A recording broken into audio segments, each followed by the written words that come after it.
श्री गोपाळ कृष्ण भगवान की जय. लीळा नंबर 365चा उर्वरित भाग. असे विचार करत करत दोघे सर्वज्ञान जवळ आले. सर्वज्ञांनी म्हटले, सोबत्यांमध्ये येथेच विस्वाद होता आहे. उपाध्याने सर्वज्ञान पुढे सांगितले, जी परस नायक असे म्हणत आहेत की लोणारवरून जाऊ, वर्जेच्या तीर्थाचे स्थान होईल, सारंगधराचे दर्शन होईल, नंतर श्री प्रभूच्या दर्शनाला जाऊ.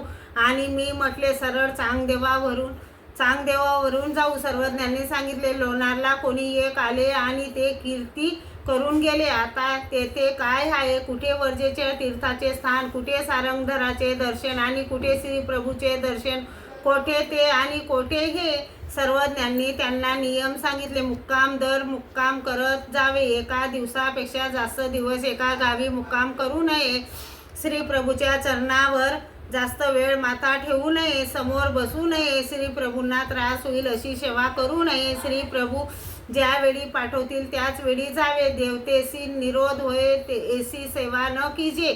नंतर ते निघाले. चांगदेवाला आले. तेथे संन्यासांना सर्व गावाकडून आमंत्रण होते. आंब्याचे जेवण तयार केले होते. दोघांनाही आमंत्रण दिले.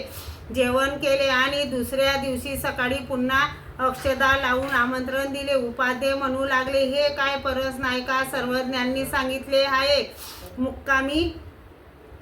दर मुक्कामी जावे. एका गावात एका दिवसापेक्षा जास्त दिवस मुक्कामाला राहू नये. तर तुम्ही कसे राहू पाहता?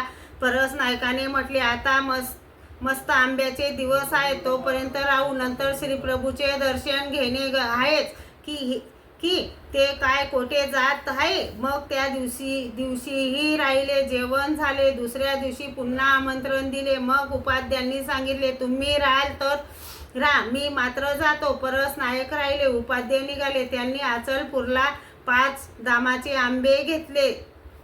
श्री गोपाळ कृष्ण भगवान की जय.